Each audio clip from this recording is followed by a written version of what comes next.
دیکھا کریں کہ میں نماز پڑھتا ہوں، کیا اس نماز کے اندر اثر بھی ہے یا نہیں ہے؟ کیا میں روزہ رکھتا ہوں، کیا مجھے پاکیزگی مل رہی ہے یا نہیں مل رہی؟ میں رب کی بارگاہ میں اپنے آنسو گراتا ہوں، کیا میرا دل اس کو قبول کر رہا ہے یا نہیں کر رہا؟ آپ جاتے ہیں کسی بزرگ کے پاس، کوئی بندہ آپ کو دم کرتا ہے، یہ میں آج سادہ مثالیں دے رہا ہوں جو میں نے اپنے اساتذہ سے سنی ہیں، اور یہ وہ باتیں ہیں جو کتابوں میں نہیں ملتی۔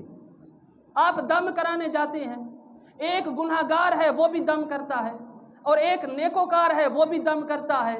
اب جو گناہگار ہے اس نے بھی کل شریف پڑھا، اس نے بھی آیت الکرسی پڑھی، اس نے بھی اول و آخر درود پڑھا، مگر اس کا اثر نہیں ہے۔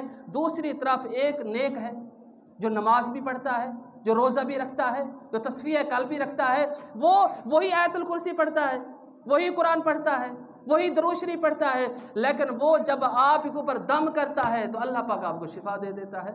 فرق صرف اتنا ہے کہ وہ بیکار تھا لیکن یہ کار آمد تھا۔ اس کی زبان سے جو قرآن نکلا، رب نے اس کی زبان کے اندر ایک اثر رکھ دیا۔ وہ جو اثر ہوتا ہے وہ پھر جب انسان کے پاس جاتا ہے پھر وہ اپنا ہی کام کر دیتا ہے۔ اسی طرح جب آپ کی زمین زرخیز ہوگی، پھر اس زرخیز زمین کے اندر پھر آلو بخارا بھی اگے گا، پھر خوبانی بھی اگے گی، پھر آم بھی اگے گا، پھر مولی بھی ہوگی، پھر گاجر بھی ہوگی، پھر شکرکندی بھی ہوگی۔ اللہ کی عزت کی قسم، ایک زمین وہ ہوگی جس کو کوئی ٹھیکہ لینے کے لیے تیار نہیں ہوگا، مگر ایک زمین وہ ہوتی ہے جس کے ٹھیکے دار اس کا ٹھیکہ لینے کے لیے مارے پھرتے ہیں۔ ایک زمین وہ ہوتی ہے جس کے 15,000 ایکڑ کا نہیں ملتا، اور ایک زمین وہ ہوتی ہے جس کا 60,000 ایکڑ کا دیتے ہیں۔ ارے ایک زمین وہ ہوتی ہے جس کے اندر صرف فصل گندم کی ہوتی ہے، اور ایک زمین وہ ہوتی ہے جس کے اندر آموں کے درخت ہوتے ہیں۔ ارے گندم ہزاروں میں بکتی ہے، آم لاکھوں میں بکتے ہیں۔ کیوں؟ کیونکہ زمین کو بنانے والا وہی خدا، مگر اس زمین کی بجائی کرنے والا اچھا تھا، اس کو نمی دینے والا اچھا تھا، اس کو پانی دینے والا اچھا تھا، اس کی گڈائی کرنے والا اچھا تھا، اس کے اندر کھاد ڈالنے والا اچھا تھا۔ اس کے اندر کیا اچھا تھا؟ وہ صرف اس کا خلوص تھا، وہ اس کی نیت تھی۔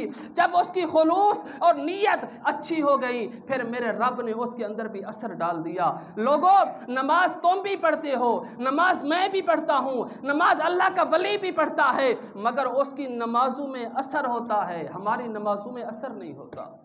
نماز نم سے نکلی ہے کہ جب اللہ کی بارگاہ میں نماز پڑھو پھر آنکھوں سے رویا کرو، پھر آنسو گرایا کرو، پھر رب کی بارگاہ میں توجہ کیا کرو۔ ہم نماز پڑھ لیتے ہیں، ہماری توجہ نہیں ہوتی۔ آپ ظاہر کا کھانا کھاتے ہیں، کمانے کے لیے جاتے ہیں، پھر وہاں سے تنخواہیں ملتی ہیں، پھر آپ اس کا سودا لیتے ہیں، سودا لے کے گھر آتے ہیں، اپنی بیوی کو کہتے ہیں اچھا پکانا ہے، اچھا کھانا پکتا ہے، اس کو آپ کھا لیتے ہیں۔ ارے اپنے ظاہر کو سنوارنے کے لیے اتنی محنت، اور اپنے باطن کو جب 5 وقت کی نمازیں آتی ہیں، وضو کا پتہ نہیں، اذان ہو رہی ہے پتہ نہیں، سچ بولا جا رہا ہے پتہ نہیں۔ جب آپ ظاہر کے اوپر توجہ کریں گے آپ کی باطن کی زمین بنجر ہو جائے گی، پھر آپ نماز پڑھیں گے چہرے کے اوپر اثر نظر نہیں آئے گا، پھر آپ روزہ رکھیں گے آپ کی زبان سے سچ نہیں نکلے گا۔ کیوں؟ کیونکہ آپ نے اس طرف اپنے آپ کو موڑا ہی نہیں۔ جب آپ لوگ اپنے آپ کو اس طرف موڑ لیں گے پھر اللہ کی عزت کی قسم پھر رب کی رحمت بھی ہوگی۔ اب اس وقت کیا ہو رہا ہے؟ میں سب سے پہلے یہی بات کرتا ہوں، 1990 اور 1985 میرے بزرگ بیٹھے ہیں سفید داڑھیوں والے، مجھے شرم آتی ہے اس منبر پہ بیٹھ کے اس کے سامنے خطاب کرنا، مگر صرف اس لیے کرتا ہوں کیونکہ ایک دین کا ادرس اسٹوڈنٹ ہوں۔ میرے مصطفیٰ نے میرے ذمہ ایک ڈیوٹی لگئی ہے، وہ ڈیوٹی نبھانے آنے آتا ہوں، ورنہ یہ سفید بزرگ کہاں اور میں گنہگار کہاں۔ لوگوں، ہماری کرنسی ڈی ویلیو ہوتی جا رہی ہے۔ 1990 کا روپیہ دیکھیں اس کی ویلیو کیا تھی؟ اس وقت کوئی 5,000 سیلری لیتا تھا، کوئی 8,000 لیتا تھا، اور آج کا مزدور 1,000 روپیہ ایک دن کا لیتا ہے۔ اگر اس کو کیلکولیٹ کر دیا جائے تو پھر ایک مہینے کا 30,000 بنتا ہے۔ مگر وہ جو اچھے لوگ تھے یہ ہمارے سامنے بیٹھے ہوئے ہیں جو 60 سال کے اوپر ہیں، اللہ کی عزت کی قسم یہ ہم نوجوانوں کو مل کے کہتے ہیں بیٹا ہمارا دور اچھا تھا، اس وقت بڑی بڑی برکتیں تھیں، اس وقت ہم تھوڑی تھوڑی سی تنخواہ لے کے آتے تھے، بچے بھی ہمارے 8 تھے، بچے بھی ہمارے 10 تھے، مگر آج بچے بھی کم ہو گئے، آج برکت بھی کم ہو گئی، سیلریاں بڑھتی جا رہی ہیں اور ہماری آمدنی اور برکت ڈی ویلیو ہوتی جا رہی ہے۔ لوگوں، آخری بات کہہ کے اجازت چاہوں گا، کیونکہ آج 15 شعبان کی رات ہے، اپنی تجوریاں پھینک دو، اپنے گناہوں کا اللہ کی بارگاہ میں معافی طلب کرو۔ آج کی رات آپ کا بجٹ پیش ہونے والا ہے۔ ابن ماجہ کے اندر حدیث آتی ہے، میرا رب فرماتا ہے کہ جب 15 شعبان کی رات آتی ہے، میں خدا اپنے بندوں کو عطا کرنے کے لیے پہلے آسمان دنیا پہ آ جاتا ہوں اور شام کو آتا ہوں، صبح کی نماز کے بعد پھر واپس چلا جاتا ہوں اور یہی ندا ساری رات دیتا رہتا ہوں، ہائے کوئی مجھ سے رزق مانگنے والا، ہائے کوئی مجھ سے معافی مانگنے والا، ہائے کوئی مجھ سے اولاد مانگنے والا۔ ارے آج کی رات آپ سے یہ مطالبہ کر رہی ہے کہ رب کی بارگاہ میں سارا سال سوتے رہے تو کیا ہوا؟ اے باری تعالیٰ، ہم انسان ہیں، ہم خطا کار ہیں، ہم گنہگار ہیں، تیرے محبوب کے امتی ہیں، ہماری پچھلی گناہوں کو نہ دیکھ، ہمیں اس رات میں اگلے سال کی طاقت بھی عطا فرما، عبادت بھی عطا فرما، ریاست بھی عطا فرما، نمازیں بھی عطا فرما، روزے بھی عطا فرما، والدین کی نافرمانی کر لی ان کی فرما برداری بھی عطا فرما۔ لوگوں، جب کوئی بندہ رب کی بارگاہ میں گڑ گڑا کر اپنی آنکھوں میں سے آنسو نکالتا ہے، رب فرماتا ہے، حضرت عائشہ صدیقہ فرماتی ہیں، اللہم انکا عفو کریم تحب العفو، جو بندہ میری بارگاہ میں عفو درگزر کرتا ہے، جو بندہ میری بارگاہ میں معافی کرتا ہے، جو بندہ میری بارگاہ میں جھک جاتا ہے، رب فرماتا ہے میں اسی کو پسند کرتا ہوں۔ لوگوں، جس کو خدا پسند کرتا ہے تم اس کو پسند کیا کرو،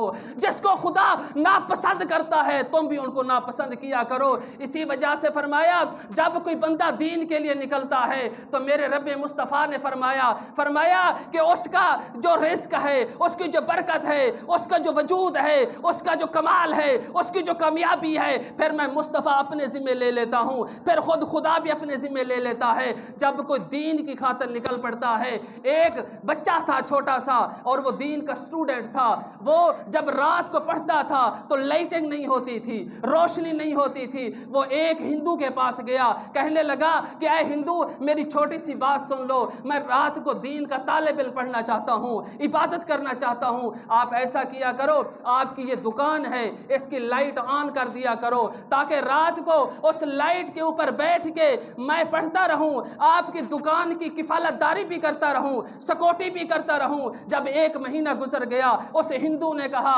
فرمایا کہ اے بچے تو چلا جا کیونکہ 1 مہینے کا بل آ گیا ہے، میں بل دوں گا مجھے کوئی فائدہ نہیں ہوگا۔ وہ بچہ اٹھا کیونکہ دین کے لیے بک چکا تھا، میرے مصطفیٰ کے دین کے لیے بک چکا تھا، مسجد نبوی کے اندر تشریف لے گیا، فرمانے لگا یا رسول اللہ میری بات سنیں، میں دین کا طالب علم ہوں، میں دنیا کو چھوڑ چکا ہوں، میں دین کی خاطر آ چکا ہوں، پیارے مصطفیٰ رات کو روشنی نہیں ہوتی، روشنی کا انتظام فرما۔ وہ بچہ سو جاتا ہے، میرے مصطفیٰ کریم خواب میں آتے ہیں، فرماتے ہیں اے بچے سلطان محمود غزنوی کے پاس چلا جا، سلطان محمود غزنوی کو کہے کہ پیارے مصطفیٰ نے کہا ہے کہ روشنیوں کا بندوبست کرو۔